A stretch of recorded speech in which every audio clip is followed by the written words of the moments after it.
একটি সময়কে কেন্দ্র করে 1 ডিসেম্বর 2018 টঙ্গী ময়দানের গেটগুলোতে জমা হয় এবং তারা গেট ভেঙে প্রবেশ করে আমাদের ওই বছরের ইজতেমার মাঠ প্রস্তুতির কাজে নিয়োজিত তাবলিগের সাথী ভাই এবং মাদ্রাসা তালিবুল ইলম ভাই যারা মাঠ প্রস্তুতির কাজে নিয়োজিত ছিল তাদেরকে মেরে রক্তাক্ত করে, যেখানে আমাদের 5000 সাথী আহত হন। সাদপন্থী এবং জুবাইরপন্থী এই শব্দটা আমরা একসাথে বাদ দিয়ে কোন দিন বলতে পারবো তাবলিগে ইজতেমা হচ্ছে? আসলে সাদপন্থী এবং জুবাইরপন্থী বলতে কোনো পন্থী নাই, আছে শুরাই নিজাম। আমরা কোনো ব্যক্তিকে এককভাবে মানি না যে আপনারা আমাদেরকে জুবাইরপন্থী বলতে পারেন। আমরা একটা জামাতকে মানি, যেটাতে আপনাদের সাংবাদিকদের ভাষায় আমরা কমিটি বলতে পারি। ওই কমিটির একজন উল্লেখযোগ্য সদস্য হচ্ছেন হযরত মাওলানা জুবাইর সাহেব। আমাদের বাংলাদেশে জুবাইর সাহেব বাদেও আমাদের আরও 3 জন শুরা আছে, টোটাল 4 জন শুরা, এবং পুরো পৃথিবীতে আমাদের 11 জনের একটা আলমী শুরার জামাত আছে। তো আমরা ওই শুরার তত্ত্বাবধানে থেকে তাবলিগের মেহনত করি। ওনারা একটা ব্যক্তিকে মানে যার নাম মাওলানা সাদ, এজন্য তাদের নামকরণ হতে পারে সাদপন্থী। কিন্তু আমরা কোনো ব্যক্তিকে এককভাবে মানি না, অথবা মাওলানা জুবাইর সাহেবকে এককভাবে মানি না যে আপনারা আমাদেরকে বলতে পারেন জুবাইরপন্থী। আগে শব্দটা সঠিক হলে অন্যান্য কথাগুলো আমাদের জন্য বলা সহজ হয়।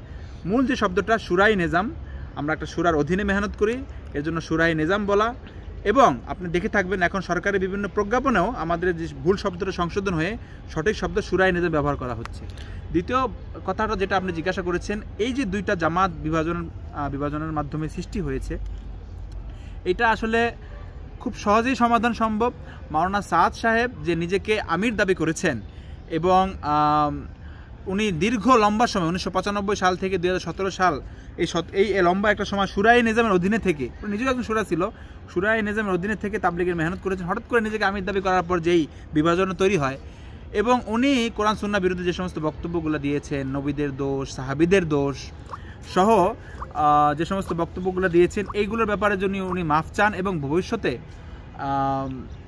এই ঘটনার এই বয়ানের কোনো পুনরাবৃত্তি উনি করবেন না, কোথাও এই বয়ান করবেন এটার অঙ্গীকার করেন। এবং উনি এককভাবে পরামর্শ ব্যতীত কিছু নিজস্ব সিস্টেম তাবলিগের মেহনতে ইনক্লুড করে দেয়, এগুলা যদি উনি প্রত্যাহার করেন। মূলত এই 3টা কাজ যদি উনি করেন, ইমারত থেকে সরে আসেন, তার ভুল বয়ানের জন্য, কর্মকাণ্ডের জন্য মাফ চান, তাহলে ইনশাআল্লাহ আমাদের মেহনতের সমন্বয়টা অথবা একসাথে মিলাটা আমার মনে হয় অনেকটাই সহজ হবে। থ্যাংক ইউ ভাই। প্রতি বছর ইজতেমায় মুসল্লিদের একটা বিশাল সমস্যা হয় পয় নিষ্কাশন নিয়ে, এবং বিভিন্ন অভিযোগ থাকেই, পর্যাপ্ত পানি থাকে না, বাথরুম করার জায়গা থাকে না। তো এইবারের প্রস্তুতিটা কেমন হচ্ছে, যেহেতু আপনারা 2 ভাগ করে দিচ্ছেন তার ব্যাপারে মানুষজনকে, তাহলে সেক্ষেত্রে আপনাদের কি কি ধরনের ব্যবস্থা?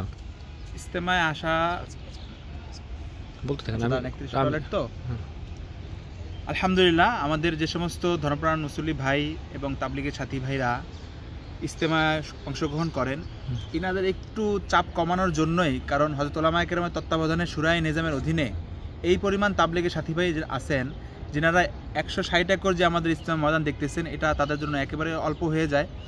তো এবার আমাদের মুরব্বীরা সিদ্ধান্ত নিয়েছেন, এবার ইজতেমাটা 2 ভাগে হবে। জানুয়ারি 31 ও ফেব্রুয়ারি 1-2 প্রথম ভাগ, এবং ফেব্রুয়ারি 3, 4, 5 দ্বিতীয় ধাপ হবে। 2 ভাগে হওয়ার কারণে আশা করি ইনশাআল্লাহ অন্যান্য বারের তুলনায় এবার টয়লেট, অজু, ইস্তেঞ্জা সব কিছুর ব্যাপারে একটু চাপ কমবে। পয় নিষ্কাশনের ব্যাপারে আমাদের তো টঙ্গী ময়দানে প্রায় 31টা স্থায়ী টয়লেট আছে, প্রায় 3 তলাক একটা টয়লেট, আর অস্থায়ী প্রায় 500-র উপরে আমাদের টয়লেট স্থাপন করা হয়েছে। এবং মাঝখানে যেই গ্যাপটা থাকবে, প্রথম ধাপের ইজতেমা শেষ হবে আর দ্বিতীয় ধাপের ইজতেমা শুরু হবে, এই গ্যাপের ভিতরে আশা করি সিটি কর্পোরেশনের পক্ষ থেকে এবং আমাদের সাথী ভাইরাও মিলে যে আবর্জনাটা, আমাদের কিছু আবর্জনা তৈরি হয় স্বাভাবিক, এই সমস্ত আবর্জনা এবং পয় নিষ্কাশন সহ সমস্ত কিছু পরিষ্কার পরিচ্ছন্ন করতে সক্ষম হবেন। অর্থ বুঝি না, এখন আমরা বলবো যে কাটপিস বিভিন্ন শব্দরা ব্যবহার করবে, তো আমরা কাটপিস বলতে পারি বা আমরা বুঝি না, এটা হইতে পারে। কিন্তু দারুল উলুম দেওবন্দ কি বুঝে না? দারুল উলুম দেওবন্দ তার ব্যাপারে ফতোয়া দেওয়া শুরু করে, অর্থাৎ ইসলামী উপমহাদেশের শ্রেষ্ঠ বিদ্যাপীঠ দারুল উলুম দেওবন্দ থেকে তার ফিকরি বেরাহরবি, তার চিন্তাগত বিপদগামিতার ব্যাপারে ফতোয়া আসে, এবং ইনস্ট্যান্ট এখনো ওই ফতোয়া চলমান রয়েছে, এবং এখনো দারুল উলুম দেওবন্দ ওই ফতোয়ার ভিতর সাথে একমত। আপনারা চাইলে দারুল উলুম দেওবন্দেও যোগাযোগ করতে পারেন, আপনারা চাইলে দারুল উলুম দেওবন্দ সরাসরিও জানতে পারেন যে দারুল উলুম দেওবন্দের মাওলানা সাদ সাহেবের ব্যাপারে অভিমত কি।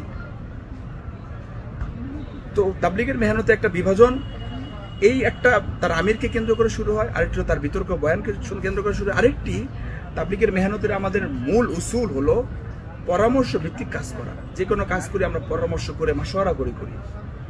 তো মাওলানা সাদ সাহেব এককভাবে এই মাশওয়ারাকে অ্যাভয়েড করে, এই মাশওয়ারাকে উপেক্ষা করে নিজস্ব কিছু সিস্টেম এই মেহনতের ভিতরে ইনক্লুড করতে থাকে, নিজস্ব কিছু নীতিমালা এই মেহনতের ভিতরে সংযুক্ত করতে থাকে, যে কারণে দাওয়াত তাবলীগের মেহনতের ভিতরে ব্যাপক বিশৃঙ্খলা দেখা দেয়। তো এই তিনটি কারণ, এই মূলত তিনটি বিষয়কে কেন্দ্র করে তাবলীগের ভিতরে যখন বিভাজন দেখা দেয়, তখন নিজামুদ্দিন মার্কাজ, যেখান থেকে হযরতজি মাওলানা ইলিয়াস সাহেব রহমতুল্লাহ মেহনত শুরু করেন, আমাদের মুরব্বীরা অর্থাৎ মাওলানা সাদ সাহেবের ওস্তাদ সমতুল্য মুরব্বী মাওলানা ইব্রাহিম দেওলা সাহেব, যিনি আজকে কিছুক্ষণ আগে বয়ান করেছেন, ওনার মতো মুরব্বীরা দিলে ব্যথা নিয়ে, চোট নিয়ে নিজামুদ্দিন মার্কাজ বাধ্য হয়ে অন্যত্র চলে যান এবং তাবলীগের মেহনতের প্রকাশ্য বিভাজনটা শুরু হয় আমাদের দেশে 2018 পহেলা ডিসেম্বর, যেটা আপনাদের ভাষায় বা পুরো দেশবাসী যে জিনিসটা দেখেছে। ওই বছর সরকারের একটা প্রজ্ঞাপন ছিল যে একাদশ জাতীয় নির্বাচনের কারণে এই বছর আপনাদের জোর ইজতেমা অনুষ্ঠিত হয়, যেটা ইজতেমার 40 দিন পূর্বে, তা হচ্ছে না। আপনারা যদি চান এটা নির্বাচনের পরে করতে পারেন, কিন্তু ইজতেমা যথাসময়ে হবে।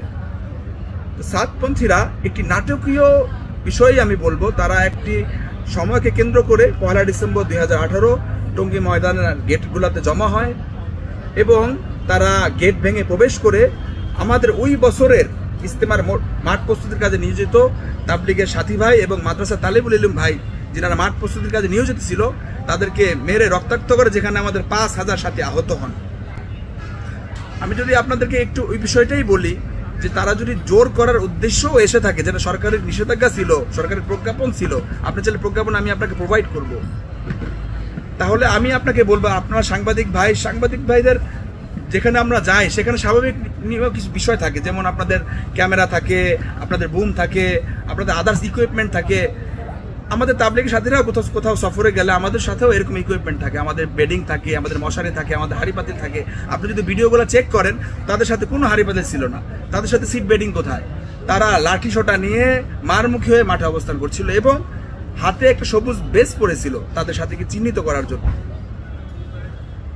এর পুনরাবৃত্তি করে তারা 17 ডিসেম্বর দিবাগত গত রাত্রে অর্থাৎ 2024 সালে, যেখানে এই বছরের প্রজ্ঞাপন ছিল যে এই বছরে যে আমাদের 58তম বিশ্ব ইজতেমা, তা আমরা শুরায়ে নিজামের অধীনে অনুষ্ঠিত আমরা করব এবং এটা শেষ করে আমরা বিভাগীয় কমিশনার ঢাকার সমন্বয়ে গঠিত ইজতেমা